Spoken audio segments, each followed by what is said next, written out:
Ready to move in premium triplex villas at Bachapalli APR Projects. Interview ఎలా face చేశారు? ఆ టైంలో ఎలా అనిపించింది? ఇప్పుడు మీరు చెప్పినట్టు మెంటల్ స్టెబిలిటీ కానీ, మెచ్యూరిటీ కానీ అన్ని లెక్కలు చాలా సీనియర్స్ ఉంటారు, వాళ్ళు ఇట్లా పట్టేస్తారు కదా. సో వెళ్ళే ముందు ఎలా ఉండింది మీ ఎక్స్పీరియన్స్? అది యాక్చువల్లీ ఈసారి బోర్డ్ ఏం బోర్డ్ అని కూడా చెప్పలేదండి వాళ్ళు. జనరల్గా వెయిటింగ్ రూమ్లో తెలిసిపోతుంది అనమాట. ఫస్ట్ మెంబర్ వెళ్ళిపోగానే తీసుకెళ్ళడానికి వచ్చిన వాళ్ళు చెప్పేస్తారు ఈ పలానా బోర్డు ఉంది మీకు అని. ఈసారి వాళ్ళు అసలు చెప్పలేదన్నమాట, సస్పెన్స్లో పెట్టారు. ఆ లాస్ట్ మూమెంట్ ఇంకా నన్ను వెయిటింగ్ ఇంటర్వ్యూ రూమ్ బయట కూర్చునేటప్పుడు అప్పుడు చెప్పారనమాట రాజ్ శుక్లా సార్ అని. సో ఆయన డిఫెన్స్ మెంబర్ అండి, lieutenant general Raj Shukla sir. So he was an army man. అంటే మేమందరం ట్రాన్స్క్రిప్ట్స్ చూసి ఏమనుకున్నాం అంటే డిఫెన్స్ గురించి అడుగుతారు, చైనా గురించి అడుగుతారు, ఏఐ గురించి అడుగుతారు అనుకున్నాం. అవి సార్ పెట్ క్వశ్చన్స్ అనమాట. సో నన్ను అవి ఏమి అడగలేదు. అక్కడ వెళ్ళగానే నా హాబీస్ గురించి అడిగారు అనమాట. చైర్మన్ సార్ మొత్తం నా హాబీస్ గురించి అడిగారు. 6 క్వశ్చన్స్ అన్ని. నాది ఇంగ్లీష్ క్లాసిక్ నావెల్స్ చదవడం నా హాబీ ఉండే. ఆ 6 క్వశ్చన్స్ అన్ని అవే అడిగారండి. ఏంటి, ఏం చదివావు నువ్వు, ఏం బుక్స్ చదివావు, ఇంకా ఒక కోట్ ఇచ్చారు సార్కి, ఒక నచ్చిన కోట్ ఇచ్చి దాన్ని ఇంటర్ప్రిట్ చేయమన్నారు నీకేం అర్థమైంది అని. ఆ తర్వాత ఇంకొకటి ఇంట్రెస్టింగ్ క్వశ్చన్ అడిగారు. షేక్స్పియర్ నావెల్స్ ఉంటాయి కదండి, అందులో నీకు ఈ టైంలో మోస్ట్ రిలవెంట్ నావెల్ ఏంటి అని అడిగారు. సో నేను కాస్త టైం తీసుకొని ఆలోచించి హ్యామ్లెట్ అని చెప్పాను. అందులో లైక్ కైండ్ ఆఫ్ బెట్రేయల్ చూపిస్తుంటే మోసం చేస్తారనమాట చాలా క్లోజ్గా ఉన్న వాళ్ళు. ఈ టైంలో అలా లివ్ ఇన్ రిలేషన్షిప్స్ వైపు మూవ్ అవుతున్నాము, నమ్మలేకపోతున్నాం, చాలా క్లోజ్గా ఉండాల్సిన వాళ్ళని నమ్మలేకపోతున్నాం. అప్పట్లో పెళ్లి చేసుకునే వాళ్ళు ఇప్పట్లో చాలా భయపడుతున్నారు, మా ఫ్రెండ్సే ఉన్నారు అని చెప్పాను నేను. 5 year లివ్ ఇన్ రిలేషన్షిప్లో ఉండి ఒక వ్యక్తిని కంప్లీట్గా అర్థం చేసుకున్న తర్వాతే పెళ్ళికి వెళ్ళడానికి రెడీగా ఉన్నారు. ఇంకా అట్లా చెప్పానండి. సార్కి మేబీ అది నచ్చిందేమో, స్పీకింగ్ అబౌట్ ట్రూత్ అని. ఇంకొకటి హిందీ నావెల్ చదివా మరి ఏమన్నా అంటే లేదు అని ఆనెస్ట్గా చెప్పాను. నో సార్ అని. Honesty is the most important thing. ఖచ్చితంగా అండి, ఎందుకంటే like they can read people like the back of their hands. చాలా మందిని చూస్తారు కదా, రోజు ఇంతమందిని చూడడం వల్ల అబద్ధం చెప్తే ఇలా పట్టేస్తారు వాళ్ళు. So honesty is extremely important అండి. కానీ భలే ఉందండి నావెల్స్ గురించి ఒక చర్చ. సో మీ హాబీస్ ఏంటి?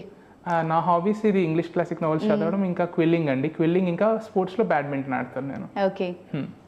ఫస్ట్ అసలు యూపీఎస్సీ క్లియర్ చేయడానికి మీరు ఎలాంటి ఇది ఫాలో అయ్యారు, ఫార్ములా ఫాలో అయ్యారు? మీది ఎలా డిజైన్ చేసుకున్నారు మీ డేని?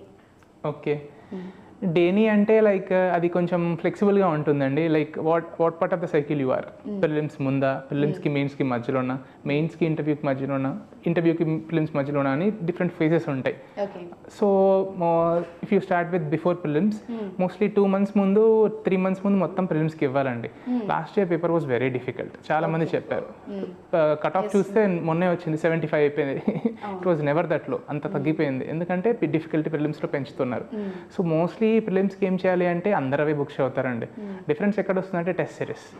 టెస్ట్లు ఎక్కువ రాయడం వల్ల మనకి ఏంటంటే టైం మేనేజ్మెంట్ అర్థమవుతుంది.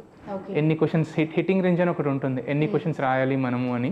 అది మనకి ఒక 30 కంటే ఎక్కువ టెస్టులు రాస్తే అర్థమైపోతుంది ఎక్కడైతే స్వీట్ స్పాట్, ఎక్కడ హైయెస్ట్ ఆప్టిమల్ స్కోర్ చేయొచ్చు అని.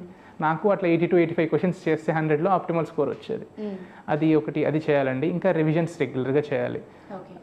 అది ప్రిలిమ్స్కి ఇవే అండి ఇంపార్టెంట్ థింగ్స్. ఇంకా కొత్తగా వచ్చేవి నీడ్ టు యాడ్ అనమాట, ఒక రిజిస్టర్ మెయింటైన్ చేసి ఒక బుక్లో. That will do. ప్రిలిమ్స్కి అది అవుతుంది. మెయిన్స్కి అయితే ది డిస్క్రిప్టివ్ పేపర్ అండి. ప్రిలిమ్స్ లాగా ఆబ్జెక్టివ్ కాదు. సో మీరు రాయాలన్నమాట, ఎస్ఎస్ రాయాలి. సో ఆన్సర్ రైటింగ్ ప్రాక్టీస్ మీరు చాలా చేయాలి. ఎట్లా అంటే it will be intensive. 3 hours papers ఉంటాయండి, రోజుకి 2 ఉంటాయి. మార్నింగ్ 3 hours, మధ్యాహ్నం 3 hours అనమాట. అట్లా మాకు 7 papers ఉంటాయి.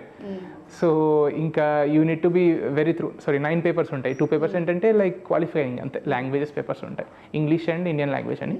మిగతావన్నీ స్కోర్లు కౌంట్ అవుతాయి. సో ఏంటి అంటే ఇంకా టెస్ట్స్ అండి, అవి కూడా రెగ్యులర్గా టెస్టులు రాయాలి. ఇంకొకటి ఏంటి అంటే బ్రాడ్గా చదవాలి అనమాట. We have to be open అనమాట. కరెంట్ అఫైర్స్ అప్డేట్ అవుతూ ఉండాలి. అండ్ షార్ట్ నోట్స్ చాలా ఇంపార్టెంట్ అండి, లేకపోతే రివిజన్ చేయలేము. చాలా తక్కువ టైం ఉంటుంది కదా, 100 days ఉంటుంది. 100 days ఉన్నాయి అనిపిస్తాయి, కానీ ఒక్కొక్క పేపర్ కోసం, ఒక్కొక్క సబ్ టాపిక్ కోసం బ్రేక్ డౌన్ చేసి చూస్తే చాలా రిజిడ్ షెడ్యూల్ ఫాలో అవుతాయి తప్ప, డిసిప్లిన్ ఉంటే తప్ప కంప్లీట్ చేయలేమండి. Short notes is very important. And interview కోసం వస్తే it's a different ball game అండి. మ్యాటర్స్ ఏమే ఉంటుంది, అదే కరెంట్ అఫైర్స్ అవుతాము, ఏం జరుగుతుందో చూస్తూ ఉంటాము, జిఎస్ సబ్జెక్ట్, జనరల్ స్టడీస్ ఉంటాయి. బట్ ఏంటంటే here it's about presentation and talking. Because civil service is a public role, ఒక ఇంపార్టెంట్ రోల్ కదా. పబ్లిక్ ఇంటర్ఫేస్ని ఎట్లా హ్యాండిల్ చేస్తారు, లీడర్షిప్ రోల్స్ ఉన్నాయి, లీడర్షిప్ స్కిల్స్ ఉన్నాయి అబ్బాయిలో అని చూస్తారు. ఇంకేంటి లైక్ కమ్యూనికేషన్ స్కిల్స్ ప్రాపర్గా ఉన్నాయా. అండ్ ఎందుకంటే లైక్ చాలా డిమాండ్స్ ఉంటాయి జాబ్కి. ఓకే ప్రెషర్ హ్యాండిల్ చేయగలుగుతారా, స్ట్రెస్ సిచ్యువేషన్లో పెడితే హ్యాండిల్ చేయగలుగుతాడా, హానెస్ట్గా ఉన్నాడా లేదా అని ఇందాక మాట్లాడినట్టు అవన్నీ చాలా చెక్ చేస్తారు. నాట్ జస్ట్ నాలెడ్జ్, వాళ్ళ పర్సనాలిటీ చెక్ చేయడం ట్రై చేస్తారు. హాబీ ఉందా, ఎందుకంటే లాంగ్ రన్లో హాబీ ఉంటే మీరు ఏమంటారు మీ మెంటల్ హెల్త్ బాగుంటుంది అండ్ అవన్నీ బాగుంటాయి. ఈరోజు ఇంకా ఈ టైంలో it's very much important. So ఇట్లా డిఫరెంట్ ఫేస్ బట్టి డిఫరెంట్ ప్రిపరేషన్ మారుతూ ఉంటుందండి.